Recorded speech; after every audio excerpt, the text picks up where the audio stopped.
નમસ્કાર મારા વાલા ગુજરાતી મિત્રો, અલગ ધણી લોક સાહિત્ય ચેનલમાં આપનું સ્વાગત છે. તો આજે આપણે એક એવી વાત કરવા જઈ રહ્યા છીએ જે આપણા માનવામાં આવે જ નહીં, અશક્યને શક્ય બનાવી દીધું, અને જે પ્રકૃતિનો નિયમ પણ નથી. કેમ કે પ્રકૃતિનો નિયમ છે કે સ્ત્રીથી પુરુષ સંભોગ કરે તો બાળક પેદા થાય, જાનવરથી જાનવર સંભોગ કરે તો એમાં જ જાનવર પેદા થાય. પણ તમે કોઈ દિવસ એવું સાંભળ્યું છે કે પુરુષોએ જાનવર સાથે સંભોગ કર્યો અને એમાંથી બાળક પેદા થાય? આ પ્રકૃતિનો નિયમ જ નથી. એમ છતાં પણ આજે આપણે જે ચર્ચા કરવા જઈ રહ્યા છીએ એ સત્ય ચર્ચા છે. અને કહેવાય છે કે હરણીના પેટમાંથી એક ઋષિનો જન્મ થયો, જે ઋષિનું નામ હતું શૃંગી ઋષિ. અને જે ઋષિએ કહેવાય છે કે હરણીના પેટમાંથી જન્મ લીધેલા એ શૃંગી ઋષિ, અને જ્યારે દશરથ રાજાને સંતાન નહોતું ત્યારે દશરથ રાજાના જે એમના ગુરુ હતા અને એમને દશરથ રાજાને કહ્યું હતું કે આ તમારે જો સંતાન પ્રાપ્તિ કરવી હોય તો આ જગતમાં એક જ એવા ઋષિ છે જેનું નામ છે શૃંગી ઋષિ, અને એ તમારા ત્યાં આવીને પુત્ર કામિષ્ટી યજ્ઞ કરે તો જ તમને સંતાનની પ્રાપ્તિ થાય. તો વિચાર તો કરો, શૃંગી ઋષિએ પોતે જ આવીને જ્યારે અયોધ્યામાં આવીને દશરથ રાજાના ત્યાં પુત્ર કામિષ્ટી યજ્ઞ કર્યો, અને ત્યાર પછી દશરથ રાજાને ત્યાં રામ, લક્ષ્મણ, ભરત અને શત્રુઘ્નનો કહેવાય છે કે જન્મ થયો. તો હવે આપણે જોઈએ કે શૃંગી ઋષિ કોણ હતા, કોના પુત્ર હતા, અને હરણીના પેટમાંથી કેવી રીતે એમનો જન્મ થયો? ત્યારે કહેવાશે કે વિભાંડક જે ઋષિ હતા એ જંગલમાં તપસ્યા કરી રહ્યા હતા. પણ એમની તપસ્યા કેવી હતી? જળના કુંડમાં એમની તપસ્યા હતી. જળના કુંડની અંદર ચારે બાજુ જળ ભરેલું હતું, અને વચમાં એમની બેઠક હતી, અને એ બેઠક ઉપર બેસીને આ વિભાંડક જે ઋષિ છે એ તપસ્યા કરતા હતા. અને વિભાંડક ઋષિ કોઈ સામાન્ય તપસ્વી નહોતા, એ મહાતપસ્વી હતા. એમનામાં મહાતેજ હતું, એમનામાં મહાશક્તિ હતી, એમનામાં મહા ઉર્જા હતી. અને કહેવાય છે કે પોતે જે પાંચ ચક્રો સુધી એમને સાધના કરી લીધી અને ઇન્દ્રિયોને એમને જીતી લીધી હતી, એટલે આજ્ઞાચક્રના એ માલિક હતા. તો દરેક ઇન્દ્રિયોને એમને વશમાં કરી લીધી હતી, અને દરેક ઇન્દ્રિયના એ માલિક હતા. તો આવા વિભાંડક જે ઋષિ થઈ ગયા અને મહાજ્ઞાની, મહાતેજસ્વી, મહાશક્તિશાળી. હવે આ જે ઋષિ જ્યારે તપસ્યા કરતા હતા, અને જ્યારે એમની તપસ્યા હાઈ લેવલે પહોંચી, ઊંચા સ્ટેજે પહોંચી, જે આજ્ઞાચક્ર તરફ પહોંચી, ત્યારે દેવોને એમ થયું કે આપણે આને નમવું પડશે. આની તપસ્યા આગળ વધતી જાય છે, આ તો આપણા કરતાં પણ આગળ નીકળી જાય છે. તો હવે વિચાર કરો કે દેવોને પણ એ ટાઈમે ઈર્ષા થતી હતી. અને આજે પણ તમે જુઓ, કોઈ પણ સંત પ્રગતિ કરતો હોય તો દેવોને એ પ્રગતિ ગમે નહીં, દેવો એને અટકાવે. આજે પણ એ જ ચાલે છે. તો દેવોએ જઈને ઇન્દ્રને પ્રાર્થના કરી કે હે ઇન્દ્ર, તમે કોઈ પણ કારણે આ વિભાંડક ઋષિ છે એની તપસ્યાનો ભંગ કરાવો, એને તોડાવી નાખો, કારણ કે આની તપસ્યા દિવસે દિવસે આગળ વધતી જ જાય છે. અને ત્યારે પછી ઇન્દ્રએ પોતાની જે એક અપ્સરા હતી જેનું નામ ઉર્વશી હતું, અને એ ઉર્વશીને ત્યાં બોલાવે છે અને કહે છે કે તારે જંગલમાં જવાનું છે અને વિભાંડક જે ઋષિ છે એની તપસ્યા ભંગ કરવાની છે.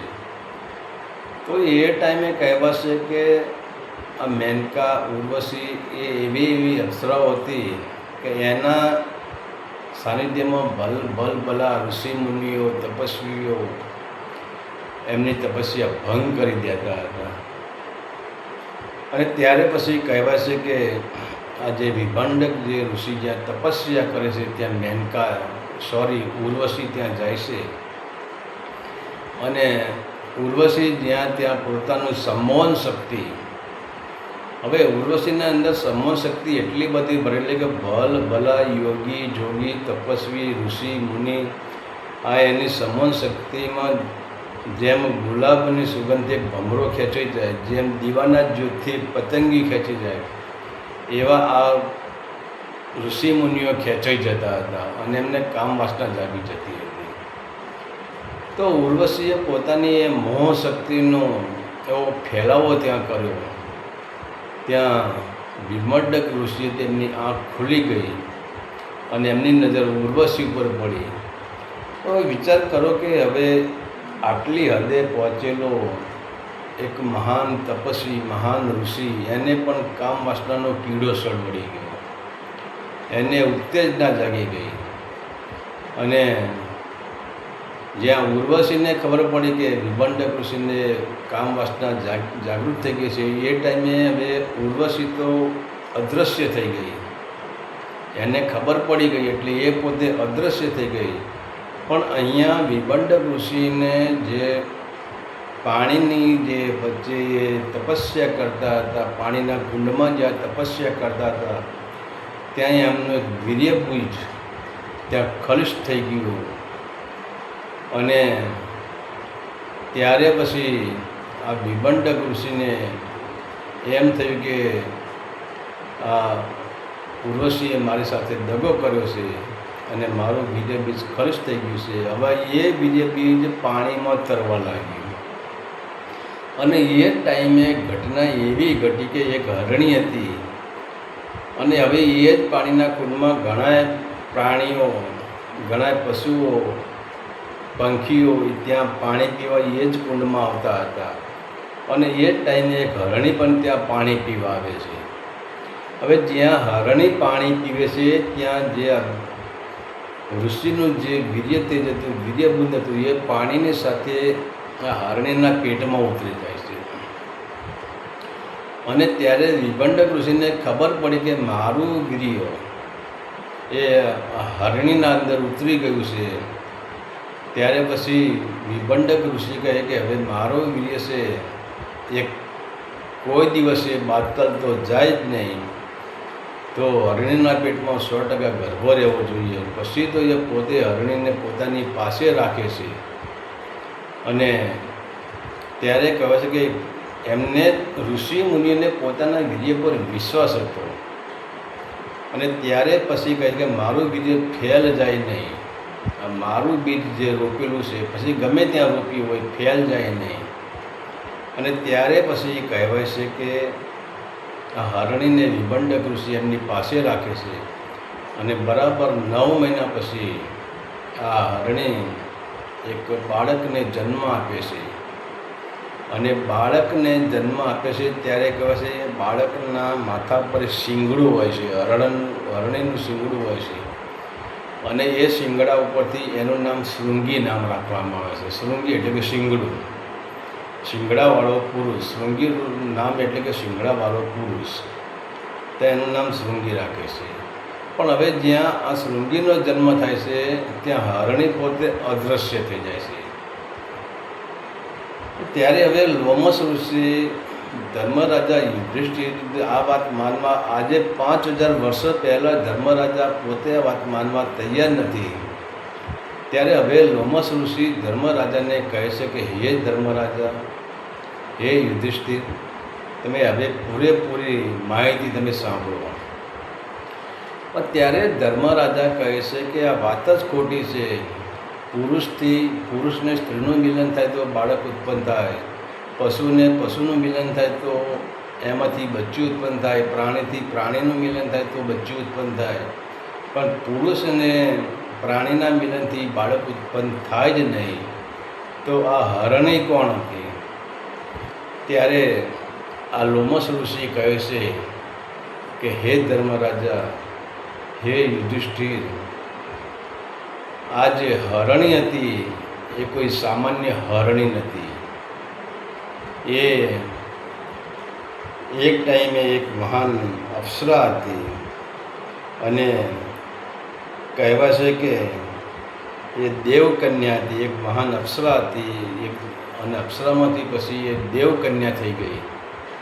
અને એ દેવકન્યાને એક વખત એને હાથે એવું ખરાબ કર્મ થઈ ગયું, જાનવર જેવું ખરાબ કર્મ થઈ ગયું, ત્યારે એને શ્રાપ મળ્યો હતો કે જા તું હરણી બની જઈશ. અને ત્યારે પછી આ દેવકન્યા હરણી બની ગઈ. પરંતુ જ્યારે આ દેવકન્યા હરણી બની ગઈ ત્યારે પછી એને હરણના રૂપમાં બ્રહ્માજીની તપસ્યા કરી. કારણ કે શરીર હરણ નહોતું, પણ અંદર એની જે આભા હતી, અંદર એનું જ્ઞાન હતું, અંદર એના જે સંસ્કારો હતા એ બધા દેવકન્યાના હતા. તો એને પછી બ્રહ્માજીની તપસ્યા કરી અને બ્રહ્માજીને પ્રસન્ન કર્યા. અને ત્યારે બ્રહ્માજી પ્રસન્ન થયા ત્યારે આ દેવકન્યા એટલે કે હરણી બ્રહ્માજીને કહે છે કે હે પ્રભુ, મારાથી ભૂલ તો થઈ ગઈ છે, પણ હવે જે મને શ્રાપ મળ્યો છે એમાંથી હું મુક્ત ક્યારે થઈ જઈશ? અને મને તમે શ્રાપમાંથી તમે મને મુક્ત કરો. ત્યારે બ્રહ્માજી કહે છે કે તું દેવકન્યા જ છે, તારું અંદરનું જે શરીર છે એ દેવકન્યાનું જ છે, પણ તારું શરીર તું સ્ત્રીમાંથી હરણી બની છે. એટલે તારો જે ભાગ છે સ્ત્રીનો ભાગ, એટલે કે તમારો જે ગર્ભનો ભાગ છે, તારા જે ગર્ભનો ભાગ છે એ સ્ત્રીનો જ છે. અને કહેવાય છે કે સ્ત્રીના ગર્ભ અને પશુના ગર્ભ જુદા જુદા હોય, પણ આ તો દેવકન્યામાંથી એટલે કે કન્યામાંથી હરણી બની હતી. તો હરણી તો એના શ્રાપના કારણે બની હતી, પણ મૂળ તો હતી એ દેવકન્યા હતી, પણ એનો જે ગર્ભ હતો એ સ્ત્રીનો જ હતો. અને એ ટાઈમે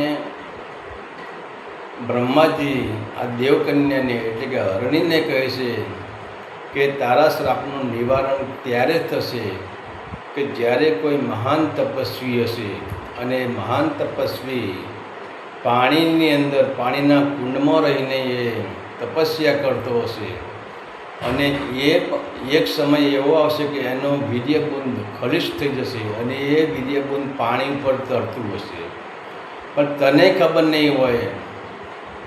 અને એ જ્યારે તું ત્યાં પાણી પીવા જઈશ અને વીર્યબુંદ તું પાણી સાથે પી જઈશ, તારા શરીરમાં જશે, ત્યારે તારા જે શરીર અંદર એક સ્ત્રીનો ગર્ભ પડ્યો છે એ વીર્યબુંદ એ ગર્ભમાં જશે અને તારાથી બાળકનો જન્મ થશે. અને જ્યારે બાળકનો જન્મ થશે ત્યારે તારી મુક્તિ થઈ જશે, તું હરણીમાંથી છૂટી જઈશ, તું દેવકન્યા બની જઈશ. તો આ બાજુ પણ એ જ ઘટના ઘટી. જ્યારે વિભાંડક ઋષિએ એમને આ હરણીને સાચવી 9 મહિના સુધી સાચવી, પણ જ્યાં હરણીને બાળકનો જન્મ આપ્યો અને બાળકનો જન્મ આપતા તરત એ હરણી ત્યાં મરી ગઈ અને એમાંથી એક સ્ત્રી સ્વરૂપ એના શ્રાપમાંથી એને મુક્તિ મળી ગઈ. હવે અહીંયા આ વિભાંડક ઋષિ છે એ આ શૃંગીને હવે જંગલમાં એનું પાલન પોષણ કરે છે, એને મોટો કરે છે, એને સાચવે છે. પણ હવે જંગલમાં તો શું કંદમૂળ ને આ બધું જ ખાવા મળે.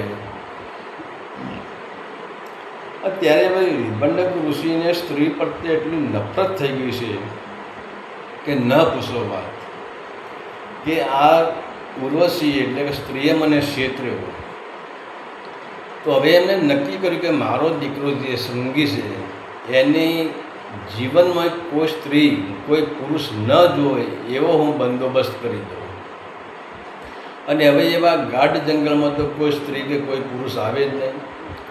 એવા વિભાંડક ઋષિ અને એમનો પુત્ર જે શૃંગી ઋષિ, આ બાપ દીકરો બંને જંગલમાં જ રહેતા હતા.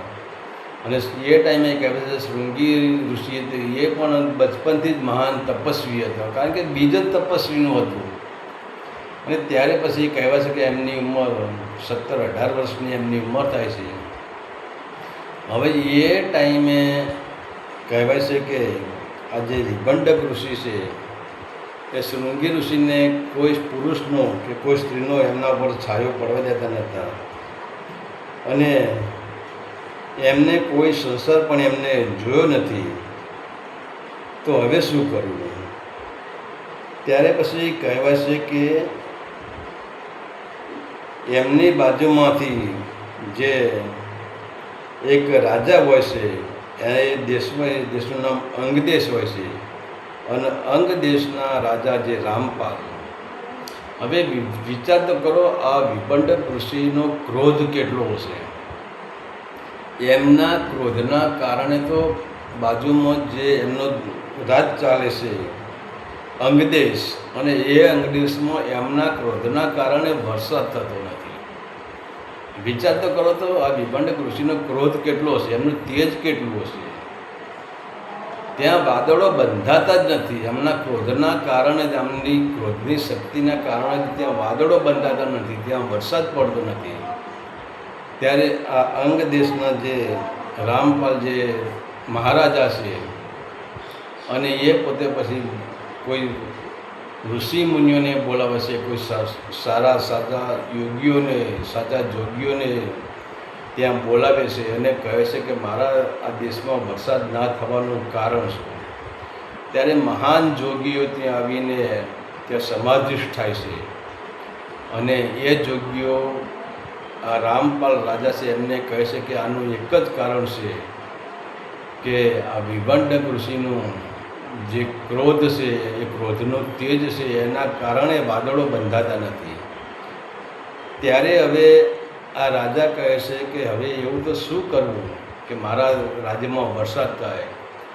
ત્યારે આ લોકો કહે છે કે તમે એક કામ કરો, જે વિભંડક ઋષિ છે એમના જે પુત્ર છે શૃંગી, એ જો શૃંગી ઋષિ તમારા રાજ્યમાં આવે અને તમારા રાજ્યમાં પગલાં પાડે તો વરસાદ થાય.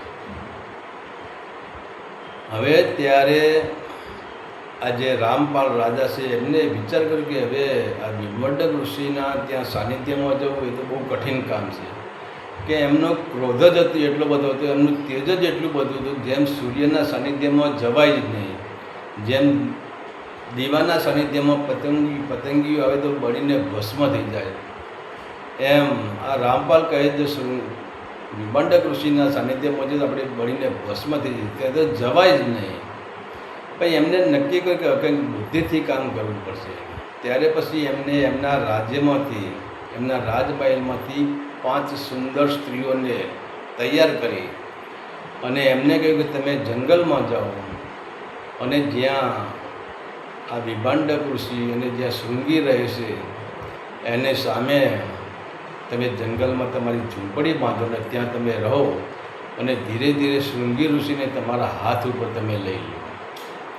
અત્યારે હવે આ રાજમાંથી 5 કન્યાઓ, અંગ દેશમાંથી 5 કન્યાઓ ત્યાં જંગલમાં જાય છે, અને જ્યાં ઋષિ રહેતા હોય એના સામે જ થોડી દૂર એ ઝૂંપડીઓ બનાવે છે, અને રાજાના કહેવાથી બધા તો એમના માણસો વ્યવસ્થિત ઝૂંપડી બનાવી દેશે, બધા ત્યાં રહેશે. જમવા બમવાનું બધું રાજમાંથી બધું એમનું જે હટાયણું જોતું હોય, જે એમની જરૂરિયાતી વસ્તુઓ રાજમાંથી આવી જાય છે. અને ત્યાં એક દિવસ એવી ઘટના ઘટે છે કે આ વિભંડક ઋષિ છે એ બહાર જાય છે, જંગલમાં જાય છે, અને શૃંગી એકલા જ ત્યાં બેઠા છે, અને આ 5 કન્યાઓ શૃંગી પાસે જાય છે.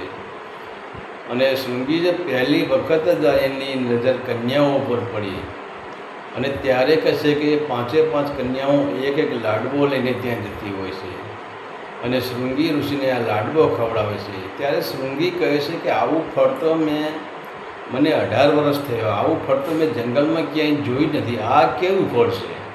અને આ ફળ તો મને બહુ સ્વાદિષ્ટ લાગે છે, કારણ કે રાજમહેલમાં બનાવેલો લાડવો, જેવો તેવો લાડવો હોય જ નહીં. આ ફળ બહુ સ્વાદિષ્ટ લાગે છે.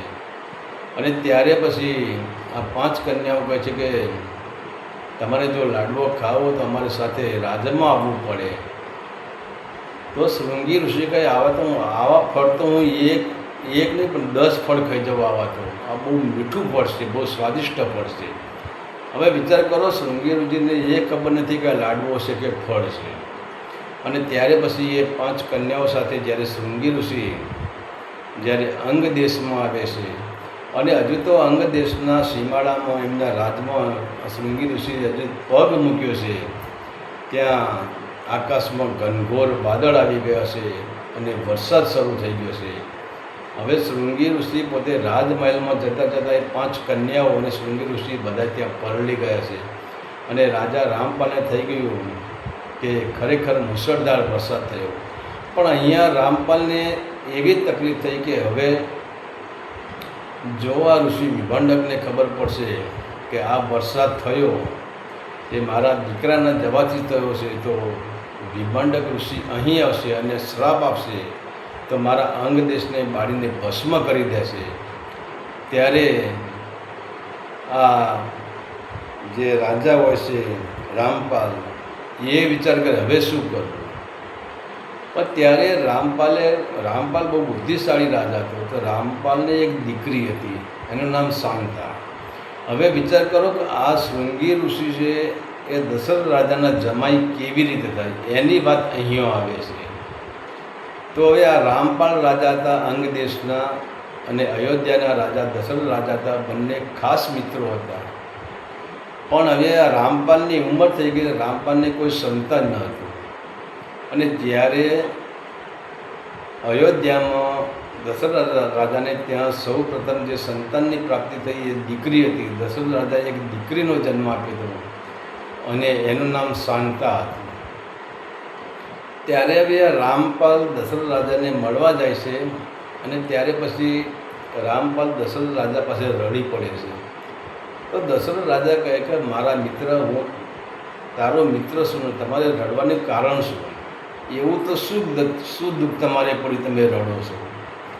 ત્યારે રામપાલ કહે છે કે એ દશરથ રાજા, બીજું દુઃખ તો કંઈ નથી, પણ તમને ખબર છે કે મારે કોઈ સંતાન નથી, મારે ત્યાં દીકરી નથી કે દીકરો નથી, અને મેં કેટલા લગ્ન કર્યા પણ મારા ભાગ્યમાં કોઈ સંતાન નથી. તો મારા પર કૃપા કરીને તમે તમારી દીકરી મને આપો. અને તમે તો જવાન છો, જોજો તમે તો બીજો દીકરો. ત્યારે દશરથ રાજા કહે છે વાંધો નહીં. અને ત્યારે પછી જે દશરથ રાજા છે પોતાની દીકરી આ રામપાલને આપે છે, જેનું નામ શાંતા હોય છે. હવે આ દીકરી પણ 18 વર્ષની થઈ ગઈ છે. ત્યારે રામપાલે વિચાર કર્યો કે આ જે દીકરી છે મારી દીકરી છે, એટલે કે દશરથ રાજાની દીકરી, હું તો પાલક પિતા છું, પણ આ દશરથ રાજાની દીકરી છે આના લગ્ન હું શૃંગી ઋષિ સાથે કરાવી દઉં તો એમના પિતા વિભંડક ઋષિને આપણા ઉપર ક્રોધે ના ભરાય અને આપણને શ્રાપ ના આપે. અને ત્યારે પછી વિચાર તો કરો, આ રામપાલે એ અંગ દેશમાં તાત્કાલિક જે શૃંગી ઋષિના તાત્કાલિક લગ્ન લીધા છે અને પોતાની જે દીકરી હતી, જે દશરથ રાજાની દીકરી પોતે એ લાવ્યા હતા પાલક પિતા તરીકે, એનું નામ શાંતા હતું. અને શાંતાના લગ્ન જે શૃંગી ઋષિ સાથે કરાવ્યા હતા. અને હજુ તો લગ્નમાં જે ચોરીનો જે ચોથો ફેરો ફરાય છે ત્યાં વિભંડક ઋષિ ક્રોધમાં આવી જાય છે અને ખબર પડે કે અંગ દેશમાં વરસાદ થયો છે તો નક્કી મારો દીકરો ત્યાં જ ગયો હોય. પણ ત્યાં વિચાર તો કરો, હવે આ ઋષિ મુનિ તો ત્યાં આવી જાય છે પણ પોતાના દીકરાના લગ્ન થતાં જોઈને એમનો ક્રોધ શાંત થઈ જાય છે. અને ત્યારે રામપાલ રાજા અને એમના જે લોકો એમના ચરણ સ્પર્શ કરે છે, એમને કગરી પડે છે, નમી પડે છે કે ગુરુજી, મારી દીકરીના મેં લગ્ન તમારા દીકરા સાથે કરાવ્યા છે, શૃંગી સાથે કરાવ્યા છે. ત્યારે પછી વિભંડક રાજા છે, આ વિભંડક ઋષિ છે એ બંનેને શૃંગીને અને આશીર્વાદ આપે છે, શાંતિને આશીર્વાદ આપે છે. અને ત્યાર પછી એ જે વિભંડક ઋષિ છે એ શૃંગીને અને શાંતિને, એટલે એમની દીકરાની પત્નીને, શૃંગીની પત્નીને શાંતિને કહે છે કે બેટા, મને ખબર છે કે તું રામપાલની દીકરી નથી, તું દશરથ રાજાની દીકરી છે. અને ત્યારે શૃંગીને કહે છે કે હે બેટા, તારે એક સમય એવો આવશે કે તારે અયોધ્યા જવું પડશે અને તારા સસરા એટલે કે દશરથ રાજાને નિસંતાન છે અને એ દશરથ રાજાના ત્યાં તારે પોતે જવું પડશે અને શાંતાને કહે બેટા તારે પણ તારા પિતાના ત્યાં જવું પડશે અને તું અને શૃંગી બંને તમે અયોધ્યા જશો અને જ્યારે પુત્ર કામેષ્ટી યજ્ઞ કરશો ત્યારે દશરથ રાજાને સંતાન પ્રાપ્તિ થશે. તો હવે વિચાર કરો કે જે આ દશરથ રાજાને ત્યાં પુત્ર કામેષ્ટી યજ્ઞ કરવા માટે જે આવ્યા હતા મહાન સંત મહાન ઋષિ, એ પોતે દશરથ રાજાના જમાઈ જતા અને એમની સાથે જે કન્યા હતી, એમની સાથે જે સતી હતી, એ દશરથ રાજાની પોતાની પુત્રી હતી. તો આ તો શૃંગી ઋષિનો સત્ય ઇતિહાસ કે જેને હરણના પેટમાંથી જેમને જન્મ લીધો હતો.